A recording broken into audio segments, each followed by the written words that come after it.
Bien sûr de me raver à Botage, j'espère que vous allez bien, que vous avez passé une bonne journée, une bonne semaine, Baruch Hashem. Voilà, on a démarré l'histoire de Yosef et de ses frères, cette merveilleuse histoire stressante, trépidante, avec des rebondissements hors normes de la vente de Yosef et de ses frères. Et là, on arrive à la paracha de Miketz. Et la Torah, elle va démarrer, Vaï Miketz, Shinatei Miamim, mais ce fut à la fin de 2 ans. Rashi nous ramène tout de suite la Gemara. Ça veut dire quoi, ce fut à la fin de 2 ans? Et Rashi nous dit normalement, Yosef, il aurait dû faire 10 ans uniquement en prison. Avec ce qui s'est passé avec la femme de Potiphar, etc., Yosef, il aurait dû faire uniquement 10 ans en prison. Et quand il arrive vers la fin des 10 ans, il croise le maître panetier et le maître échanson, le ministre du pain et le ministre du vin.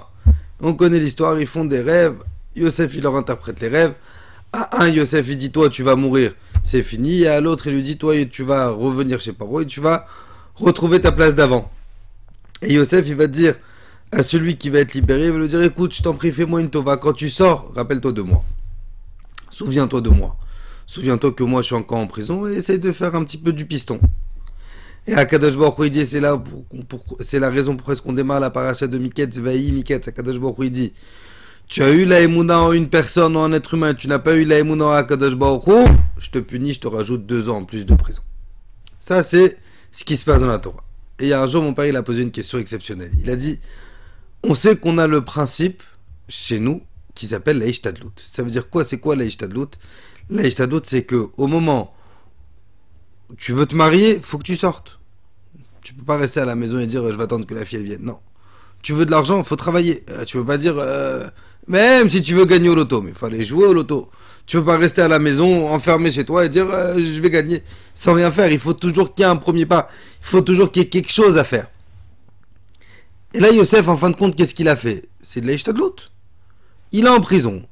Il est bloqué. Lui, dans sa tête, Yosef, il est là éternellement. Peut-être qu'Akadosh Baruch Hu, il me l'a mis celui-là entre mes... maintenant, tout de suite, pour que je puisse justement sortir. Alors, je vais poser la question de manière différente. Pourquoi Hachem, il punit Yosef sur son manque de Emouna? Je comprends pas. C'est ce qu'on appelle littéralement de la Ishtadlut, quelqu'un qui va sortir travailler. Kadosh Baruch Hu, il va lui dire, bah, je te punis, t'es parti travailler. Excusez-moi, je te punis, t'es parti travailler, bah, je vais pas te donner. Non, tu m'as demandé d'avoir la Ishtadlut. Alors, je fais ma Ishtadlut. Comment ça se fait maintenant qu'Akadosh Baruch Hu punit Yosef? Et le Rav, il a donné une réponse magnifique. Et ça résume tout. La Ishtadlut, elle marche, mais quand je sais foncièrement que sans l'aide divine, ça peut pas marcher. Ça veut dire j'ai un contrôle, je veux passer mon permis, j'ai un examen, je vais au travail, j'ai un rendez-vous avec le banquier, j'ai un rendez-vous, peu importe, je vais aller au rendez-vous. Mais il faut que je sache au préalable dans ma tête que moi je suis juste, je fais mon effort. Mais toute la réussite, elle va être entre les mains d'Akadosh Baruch Hu. Et malheureusement, on voit dans l'histoire de Yosef que Yosef, il a uniquement dit au ministre du vin, parle de moi à Paro. Mais on voit pas qu'il a prié à Akadosh Baruch Hu, Hachem, fasse que cet homme soit un bon chaliard. Ça veut dire que Yosef, il a mis uniquement toutes ses émounas pas en Hachem, il a mis ses émounas en ce bonhomme. Et c'est ça ce qu'on doit apprendre de Sarah Botaï. On doit apprendre de là que dans la vie, bien sûr, il faut qu'il y ait la Ishtadlut, bien sûr, il faut travailler, bien sûr, il faut sortir, bien sûr, il faut se sortir et travailler. Mais en ayant une conviction totale que sans l'aide divine, on ne pourra jamais y arriver.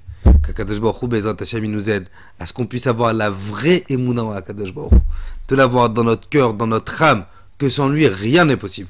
Et qu'on puisse, Bezrat Hashem, passer une excellente semaine, une excellente journée, Bezrat Hashem. Qu'Akadosh Baruch Hu nous envoie Mashiach Tzidkenu Bimera Be'Abenu. Amen.